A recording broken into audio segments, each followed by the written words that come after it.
하나님 아버지, 오늘 제가 하나님의 말씀을 읽고 묵상할 때 필요한 영의 양식을 주시기 위해 성령님께서 이 시간에 함께해 주시길 간구합니다. 예수님 이름으로 기도합니다. 아멘. 오늘 우리에게 주시는 하나님의 말씀입니다.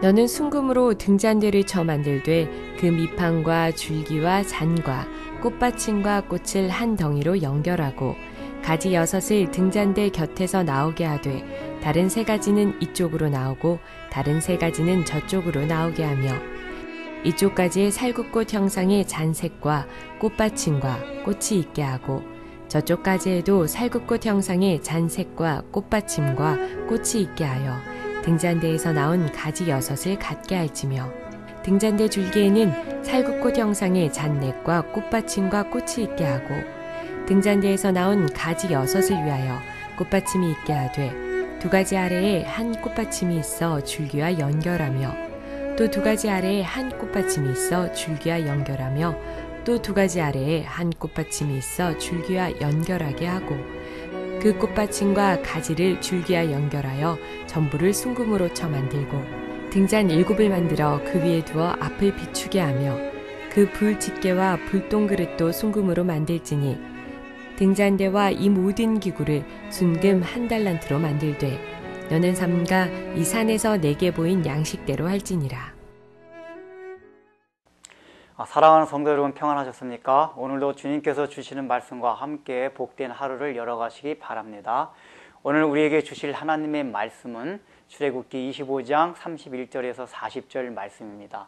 오늘은 성소 안에 있는 금등대에 대한 것입니다. 이 금등대가 같은 성소 안에 있으면서도 떡상 뒤에 나오는 이유가 있습니다. 그것은 우리가 신앙의 여정상 떡상의 경험이 우선되어야 한다는 것입니다. 다시 말하면은 예수를 믿었으면 제사장 역할을 해야 한다는 그 마음가짐으로 하나님 앞에 다가가고 그리스도께서 주시는, 공급해 주시는 그 양식을 얻을 때 우리가 어두운 세상에 생명의 빛을 발할 수 있는 그 역할을 할 수 있다는 것을 말합니다. 왜냐하면 이 금등대가 궁극적으로 나타나고자 하는 것은 지금 성소 안을 밝혀주는 것이 그 당시 성전의 금등대의 역할이었습니다. 이것은 흑암으로 가두어진 이 어두운 세상 가운데 그리스도께서 또 그리스도의 뒤를 따라가는 우리가 빛으로 나타나야 한다는 것을 말씀해주고 있기 때문입니다.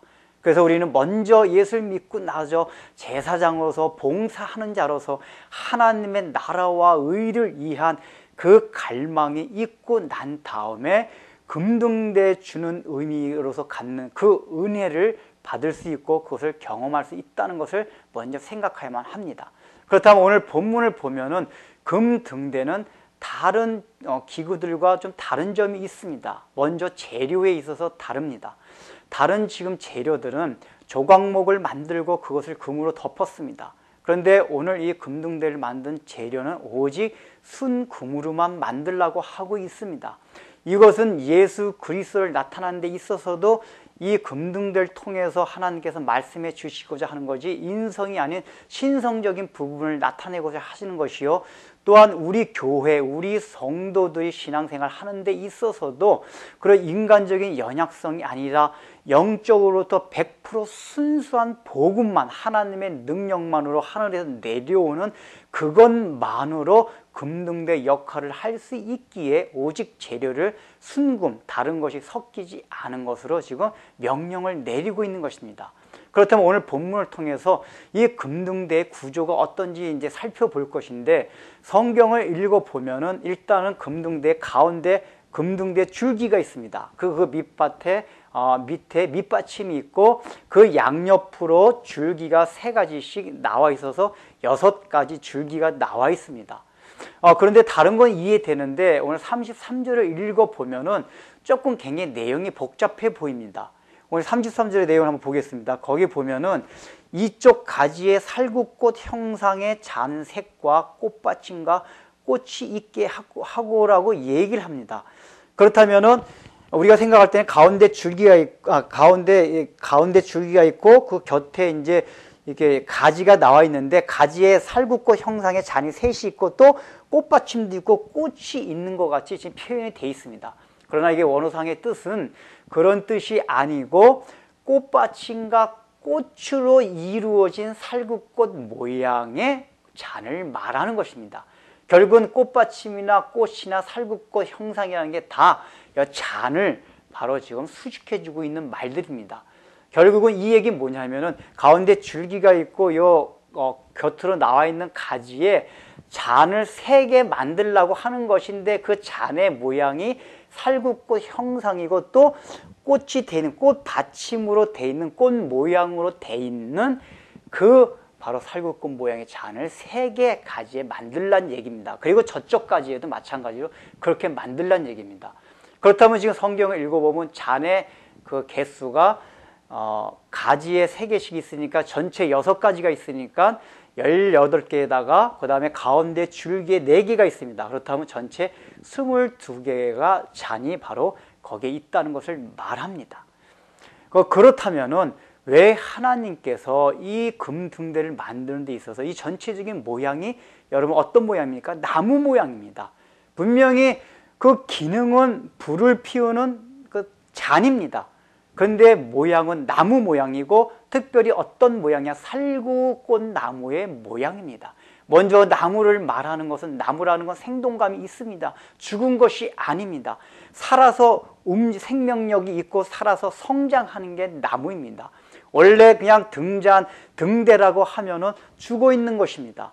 그러나 일부러 하나님께서 그것을 살구꽃 모양의 나무로 표현하신 것은 이것은 생명력이 있고 살아서 성장하는 것을 말합니다. 즉, 이 빛의 역사, 세상을 어둠을 비추는 이 빛의 역사는 생명력이 있고 살아서 움직이는, 그래서 성장하는, 자라나는 바로 그런 의미가 있음을 하나님께서 말씀해 주시고자 하는 것입니다.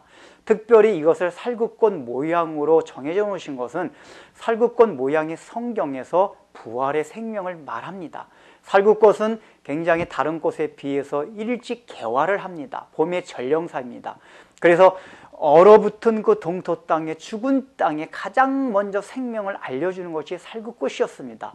다시 말하면 부활의 생명을 알려주는 것입니다. 특별히 예레미야서에서 보면은 예레미야가 하나님께서 살구꽃 환상을 보여주시는 것을 통해서 하나님께서 자신에게 주어진 이 말씀이 속히 이루어지고 하나님께서 그 말씀을 지켜서 행하심으로 바로 부활의 생명이 일어난다 하는 그 확신을 예레미야가 받았습니다.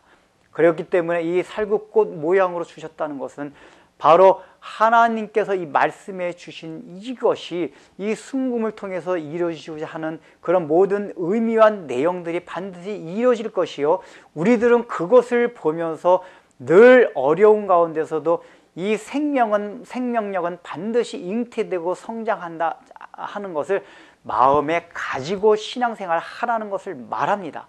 특별히 순금을 통해서 우리에게 보여주시고자 하는 것이 이 세상에 우리가 빛이 되기 위하여 복음의 능력을 나타내기 위하여는 0.1%도 다른 것이 세상의 것이나 인간적인 것이 섞이는 것이 아니라 오직 하나님의 능력만으로 된다는 것을, 하늘로부터 내려오는 것만으로 된다는 것을 생각하며 우리가 복음의 빛을 비추는 삶을 살아가야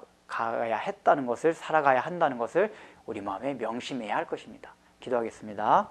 하나님 아버지, 지금 주님께서는 금등대를 통해서 우리가 이 세상에 빛이 되어야 함을 말하고 있습니다. 예수님께서 그 빛으로 이 세상에 오셨고 우리도 그 빛으로 되기 위해서는 다른 것으로 아무 것으로 섞인 것이 아닌 오직 100% 주님께서 주시는 복음의 능력만으로 참으로 그 빛을 나타낼 수 있다는 것을 생각하며 이 세상의 것이 섞이지 않는 순수한 것으로 참으로 진리의 빛을 삼으면서 살아가게 하여 주옵소서. 예수님의 이름으로 기도드립니다. 아멘.